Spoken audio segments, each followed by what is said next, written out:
إن الحمد لله نحمده ونستعينه ونستغفره اما بعد خوښ یو چې د هیواد په سرشاره ختیځ ولایت کونړ کې د سپرلي په ګلورینه او هیله بخونکي موسم په پیل کې د هیواد زړسوان مدبر او نه ماتېدونکي ولسمشر سره د زړه خواله لرو چې عقل وي ګیله کډه کوي درواغو او ګیلو په کونړ کې د ګران ولسمشر پر ضد لشکرکشۍ کړې وي خو دغه هر څه هغه مهال مات شول او ونړېدل چې متفکر راغی او د عقل او زړه سواندۍ پر مټ یې تیر په هیر را بدل کړل هغه څنګه وایي سل ګیلې یوه خندا محبوب ولسمشره ستا په خپل کور کې تا ته د قدر او احترام مراتب وړاندې کوو السلام علیکم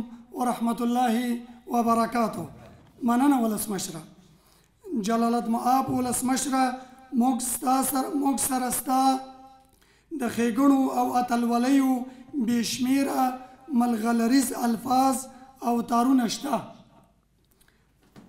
په تار د دغه ملغلریزو الفاظو پیل موږ نه ستړي کوي که ما یوازې د دغې خبرې ادعا کولی ښایي چاپلوس شمیرل شوی وای خو زه یوازې نه یم زما تر شا عظیم علمي مرکزونه شخصیتونه پراته دي او زه د هغوی استازولي کوم الفاظ او خبرې را لنډوم ستا د ښایست ګلونه ډیر دي جولۍ مې تنګه زه به کوم ټولوم اصل خبرې ته راځمه ستا او د سپرلي یو ځای راتګ د کونړ او د هیواد لپاره نیک پال نیسم په ټوله کې د کونړ پر علمي او پوهنیز چاپیریال رڼا ښایي ډیرو ته به دغه وړوکی پرنفوسه او بې رهبره ولایت داسې وبرېښي چې د دغې سیمې خلک او وګړي مطلق بې سواده دي وروسته پاتې او جاهل دي خو نه کونړ په تش لاس په غریبه جولۍ او په معصومه او مظلومه جامه د وخت ستر نابغهګان زیږولي دي تل یې د دین او دنیا انډول په پام کې ساتلی دی په هر ډول حالاتو کې د پوهې له کاروان سره یو ځای شوي که څه هم دولت هغسې چې لازم وي امکانات یې نه دي را برابر کړي او د نورو ولایاتو په پرتله یې په ټیټه سترګه راکتلي دي ښایي له ډېرو سره دا پوښتنه راولاړه شي چې کونړیانو څنګه په نشتو امکاناتو دغه چاره پر مخ یوړه ځواب یې ساده دی او هغه دا چې د مینې پر وړاندې هیڅ شی نشي خنډ کېدی کونړیان له علم هیواد دین او سولې سره د مینې بیلګې دي او وي به راځم د خپلې ادارې سید جمال الدین افغان پوهنتون په استازولۍ آر او اصل خبرو ته په کال 1388 کې د کونړ ولسونو استازو مخورو او خواخوږو د ولسمشر حامد کرزي څخه په ځانګړې ناسته کې د پوهنتون د ایجاد غوښتنه وکړه له هغه مهاله تر دې دمه پوهنتون د دولت په نشت امکاناتو د ولسي او پوهنیزې ځیرکتیا پر مټ بریالی یون او حرکت کوي د سالمې رهبرۍ تدریسي پیاوړي کادر پر مټ راتلونکي ته پلانونه جوړوي د دغه پوهنتون په اړه ټولې خبرې په لاندې ټکو کې د وړاندیزونو په ډول راټولوم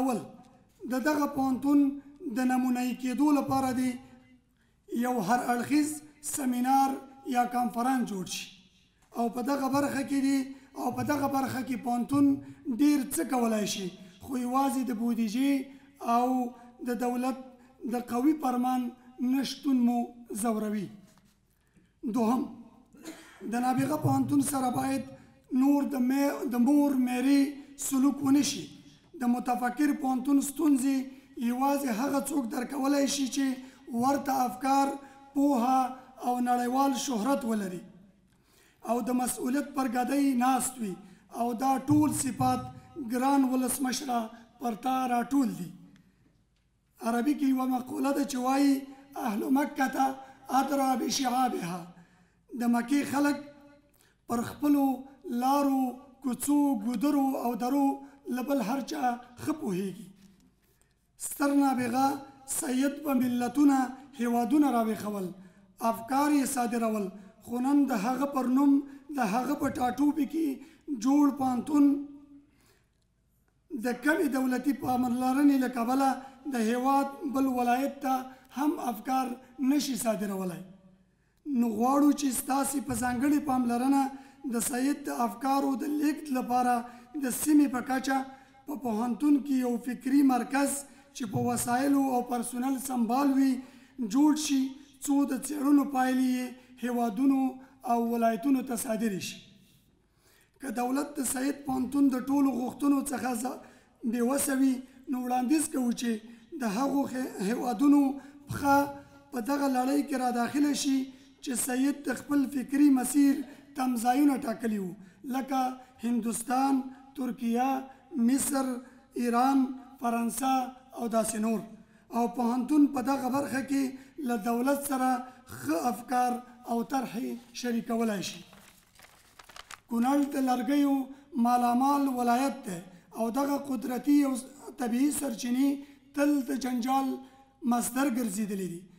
د ستونزې د مخنیوي د لرګیو د حفظ او ساتنې د دولتي خزانې د بسیا کېدنې لپاره وړاندیز کوو چې سید پوهنتون ته د لرګیو د صنعت تر نامه لاندې یو پوهنځی او فابریکه منظوره شي. د اصولو مطابق به د پوهنځي محصلان د دغې فابریکې بشري قوه هم وي. تولید شوي شیان به یوازې په کونړ کې خرڅېږي. په دې کار سره به د لرګیو د قاچاق بې ځایه غوڅونې مخنیوی وشي، کاري فرصتونه او ظرفیتونه به پیدا شي. کونړ به د تاجرانو او سیلانیانو د لید مرکز شي، حکومتي بودیجه به لوړه شي. شپږم، عاجل کونړ پوهنتون له 5 پوهنځیو څخه 3 پوهنځي وداني نه لري. که ډېر ګران نه تمامیږي، ګران ولسمشره، او د دغو پوهنځیو د پاتو پوهنځیو د اعمار امر ورکړل شي، نورو پرمختګونو ته به لار هواره شي. اووم، عاجل د کونړ پوهنتون د کادرونو د کمبود له ستونزې کړېږي او د دولت د تشکیلاتي اصولو طولاني پروسې له مخې نشي کولی دغه تشه ډکه کړي. هیله ده دغه وړاندیز ته عاجل، نسبي او یا کلي ځواب وویل شي. اتم، د پوهنتونونو او علمي مراکزو درسي پروسه هغه مهال ډاډمنه کېدلی شي چې د لیږدونکي یعنی استادانو، اخیستونکي یعنی محصلانو دوی په اطمینان کې وي. د اطمینان د لارو چارو څخه یوه هم د سرپناه شتون دی. د محصل لپاره په دغه برخه کې یو څه شوي، خو د استادانو لپاره د سرپناه لپاره د کونړ پوهنتون ستونزه لا هم پر پښو ولاړه ده. په همجوارو ولایتونو کې شنه عملي څراغونه ورکړل شوي، خو کونړ پوهنتون استادان اوس هم د اعماري مسکن څخه محروم دي. هیله ده دغه ستونزه مو حل شي او د ښارګوټي ځمکه راته په ګوته شي. نهم، د سید د فکري پوهې لپاره د عامولو لپاره د یو کتاب ترتیب شي او په پوهنتونونو کې د تدریس جوګه شي. لسم او اخرنی، د هیواد د معارف په بهیر کې ګڼې ستونزې لرو. پوهنتونونه له مکاتبو سره نه شلېدونکې اړیکې لري. په حقیقت کې معارف د پوهنتون لپاره او پوهنتون د ټولنې لپاره شخصیتونه روزي. که خدای مکړه په ابتدا او اساس کې ستونزه وي، نو راتلونکی به مو حتما ستونزمن وي. نو د دغه کار د مخنیوي لپاره لازم بولو چې د پوهنتون له ماستر او دکتور استادانو څخه د مسلک مطابق د معارف په برخه کې ګټه واخیستل شي، او هغه داسې چې پوهنتون ته د معارف سره په تفاهم دا حق ورکړل شي چې د معارف له درسي بهیر او علمي حرکت څخه نظارت وشي او ظرفیت لوړونه وشي. مننه. بسم الله الرحمن الرحیم. دیر محترم هم مسلکان، قدرمنو د پوهنتون د سید جمال الدین افغان د پوهنتون استادانو، د معارف استادانو، جناب والی وزیر صاحبان، د تالار ټول حاضرین لومړی تر ټولو د بشریت د ستر پیشوا توفه در وړاندې کوم. السلام علیکم ورحمت الله وبرکاته. استاد ظهیر نه ډېره مننه کوم چې په منسجمه توګه خپل افکار او وړاندیزونه یې راسره شریک کړل. زه اول له ټولو ګرانو استادانو نه مننه کوم چې هغه مسلک هم انتخاب کړی چې دوامدار حاصل ورکوي. چینایان یو متل لري، وایي که د 1 کال حاصل غواړې غنم وکره، که د 15 کالو حاصل غواړې مڼې وکره، که د 50 کالو حاصل غواړې استاد سه. نو تاسې ټولنې ته هغه اشخاص وړاندې کوئ چې د دې وطن اساسي پانګه ده. کونړ کې فضل د خدای طبیعي پانګې زښتې ډېرې دي، ځنګلونه دي، اوبه دي، معادن دي، اما له ټولو نه لویه پانګه د کونړ ولس ده. او تاسې د دې په روزنو کې د یوه مسلک په حیث باندې یو چا 14 کاله معلمي کړې ده او بیا به له دې چوکۍ نه چې انشاءالله تعالی په عزت و خیر ووځم بیا به معلمي کوي، تاسو نه مننه کوم د زړه له کومې نه. او زه په نظریاتو پرېږدم. لومړی خبره هم دا ده چې غواړئ یوه عمومي څېړنه وکړئ د دې دپاره سید جمال الدین افغان پوهنتون په نمونه پوهنتون باندې بدل سي، فرمان یې ورته ولیکئ او امکانات یې ورکړئ په سر سترګو. په دې اونۍ په راتلونکې اونۍ کې باید فرمان ولیکل سي. تاسو د بودیجې وړاندیز ماته وکړئ، استاد ظهیر و نور استادانو سره کښېنئ چې څومره بودیجه م پکار ده دا سیمینار زر تر زره ونیسي. لکه چې عربي ضرب المثل ده، تاسې په ټولو کوڅو پس کوڅو باندې ښه پوهېږئ، نو تحلیل تاسې وکړئ بیا به سره کښېنئ. دوم وړاندیز هم دا ده چې ما سره کښېنئ، ما سره پس له دې نه چې دا سیمینار هم ونیو په منسجمه توګه راسئ چې څه کولی سو. زه غواړم چې سید جمال الدین افغان پوهنتون، د خوست پوهنتون، د پکتیا پوهنتون، د پکتیکا، د زابل، د قندهار، د هلمند دواړه خوا د کرښې ته د روښنایي پوهنتونونه وي. دې پوهنتونو ته په دې مه ګورئ، دا د وروسته پاتې ولایتونو پوهنتونونه نه دي، دا د افغانستان د ولس د راتلونکي لویه پانګه ده. اساسي توګه ورباندې فکر وکړئ چې ټول افغانان په عام صورت او پښتانه چې دوه خواته د کرښې سره بیل پراته دي، اما د فکر له نظر نه، د احساساتو له نظر نه مشترک تاریخ لرو، مشترک راتلونکی لرو. دې باندې باید جدي فکر وشي. نو جناب لیوال تاسې او نور استادان، وزیر صاحب د تحصیلات عالی سره لوړو تحصیلات سره کار وکړئ. موږ زه نمونه پوهنتونونه غواړم او لکه کاڼې په یو توق کې دا سره تړلي غواړو. هر یو یې باید په یو شي باندې خاص تمرکز وکړي. دلته د سید جمال الدین افغاني مرکز د فکري، خوست کې د پاچا خان مرکز د فکري، قندهار کې هم ده. موږ باید دا شی سره وتړو او په اساسي توګه ته امرخیل صاحب نور همکاران به دا ټول ایله ده چې لیوال صاحب پیژنئ، تاسې به یې په مویند سرحداتو دا پیژنئ. زه یې د افغانستان د حماسي شاعر په حیث پیژنم. ایله ده چې زه یقین لرم چې 200 کال پس له دې نه به یې د حماسي او مخصوصا دا 15 عمده حماسي په نړۍ کې به خلک ولولي او مخصوصا کونړ نورستان باندې دي یو عظیم شاهکار ده. نو زه غواړم چې د ټول محصلینو ته د اشعار معرفي کړي. طبیعي سرچینې ما زیری درته داده چې زه حاضر یم په دې راتلونکي څو میاشتو کې د کونړ په لرګیو باندې 2000 میلیونه افغانۍ پانګه واچو او دې په چوکاټ کې دا فاکولته ایجاد کړي. پیسې وزیر صاحب د مالیه برابر کړي دي. زه نه غواړم چې دا یوازې کونړ کې فرنیچر جوړ کړي چې په کونړ کې استعمال شي. تر همدا نیولې ده چې انشاءالله تعالی په کونړ په لرګیو باندې موږ کولی شو چې کانکریټي چتونه او دا لرې کړو. ټول افغانستان انشاءالله تعالی به په دې آباد شي. هغه شی مې چې د لوی پکتیا جلغوزي ته وکړل، نن مې ژمنه ده د کونړ په لرګیو ته به یې کوو. 3 پوهنځي وداني نه لري.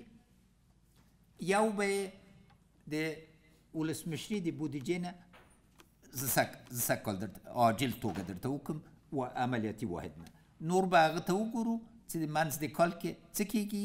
اما ځکه چې تاسو یو معلم نه غوښتنه کړې نو حداقل دا به ما ډالۍ تاسو ته، او واحد د عملیاتي د ارګ به دا عملي کوي زر تر زره.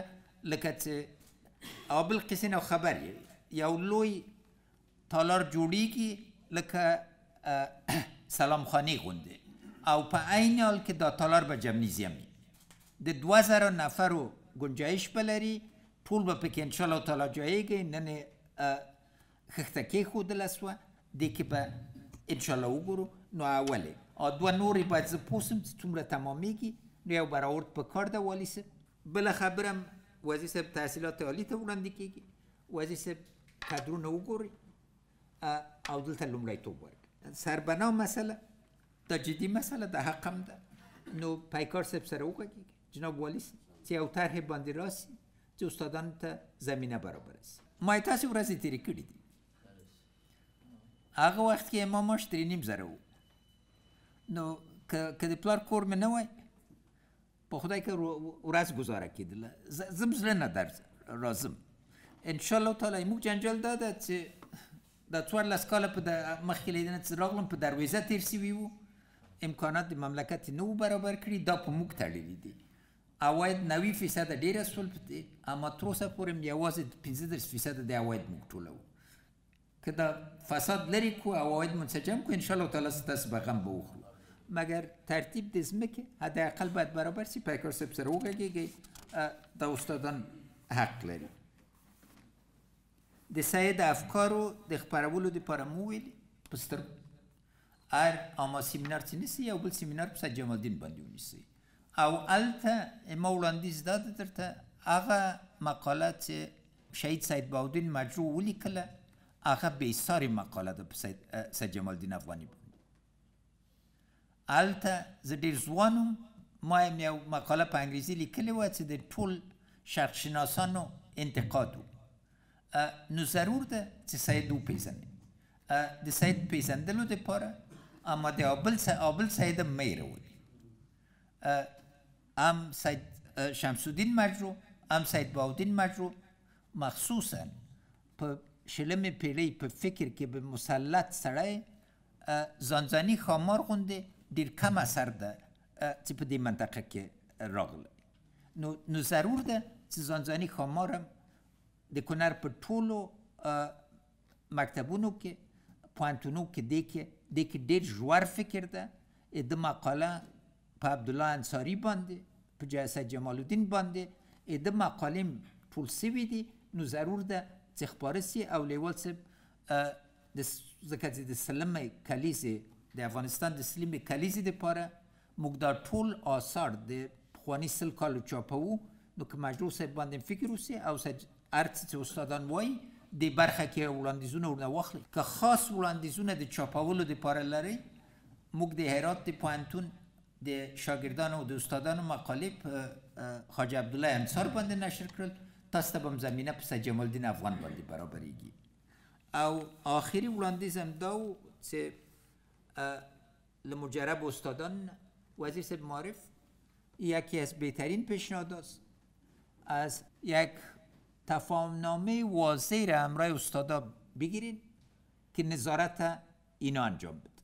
نو همدا سلسله د دوړو وزارتو منځ کې وزیر صاحب د لوړو تحصیلاتو او وزیر صاحب د پوهنې یو تفاهمنامې باندې ورسیږي چې د پوهنتونونو د ټول افغانستان د پوهنتونونو استادان پیاوړي استادان په نظارت کې راسي چې یو عمومي وضعیت څېړنه ماته راوړي او دا ولایت په ولایت باندې باید وسي. باید موږ باید پوه سو تاسې هر چیرې تللی سئ هر ولسوالي درته معلوم ده یو عمومي تصویر راوړي دوی به در سره منظم قرارداد وکړي چې د دې په نتیجه کې تاسو وکړئ چې دا نظارت په دوامداره توګه وکړي. د افغان ماشوم باندې یو لوی ظلم ده، یعنی آفرین د افغان ماشوم چې له دې نه سالم وځي. په 10 صنف کې ورباندې 14 مضامین ویلي، دا خو امکان نه لري.